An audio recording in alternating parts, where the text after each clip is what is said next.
اگر کوئی دن میں 1,00,000 بار قطعی القبول عبادت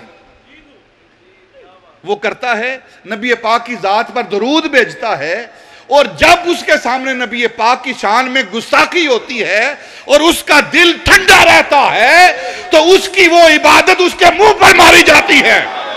جو عبادتیں قطعی القبول ہیں، اگر کوئی نبی پاک کی شان میں گستاخی کرے اور وہ عبادت کرنے والا، درود پڑھنے والا، اس کا دل ٹھنڈا رہے، اس کے اندر جوش نہ آئے، گرمی نہ آئے، انتقام کا جذبہ نہ آئے، تو اللہ رب العزت اس کے درود کو اس کے منہ پر مار دیتا ہے۔ اور تیری نمازیں کس کاری ہیں؟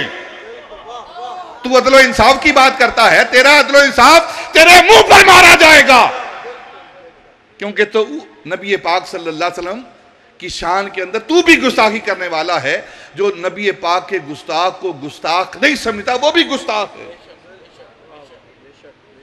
ہم ایسے فیصلوں کو نہیں مانتے، ایسے فیصلے نہ، یہ سراسر امت کے ساتھ زیادتی ہے، اپنے آپ کے ساتھ زیادتی ہے۔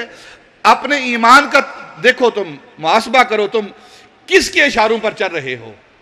اور میرے نزدیک مسجد کے اندر بیٹھ کر یہ بات کہہ رہا ہوں، جس نے یہ فیصلہ کیا ہے اس نے اپنی دنیا اور آخرت کی کشتی کو ڈبو دیا ہے، بس اس سے آگے بات ہی کوئی نہیں۔ ذلت اور رسوائی دنیا کے اندر بھی اور آخرت کے اندر بھی اس کا مقدر ہوگا، اس نے سر عام اقرار کیا ہے، سر عام۔ آپ ساری ہسٹری پڑھیں، اس فیصلے کو پڑھیں، وہ ہمارے پاس موجود ہے، فیصلہ آیا ہے وہ جو عدالت نے فیصلہ دیا ہے، پڑھیں اس فیصلے کو۔ بےہودہ قسم کی بات کی گئی ہے جو بنتی نہیں ہے، عام وکیل جو ہے وہ بھی اس سے اچھی بات کر سکتا ہے۔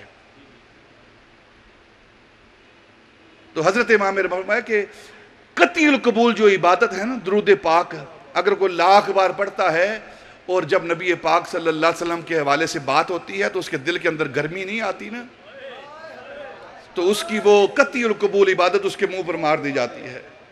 اللہ تیری عبادتیں نہیں دیکھتا، وہ تو محبوب کے بددعا کے چہرے کو دیکھتا ہے۔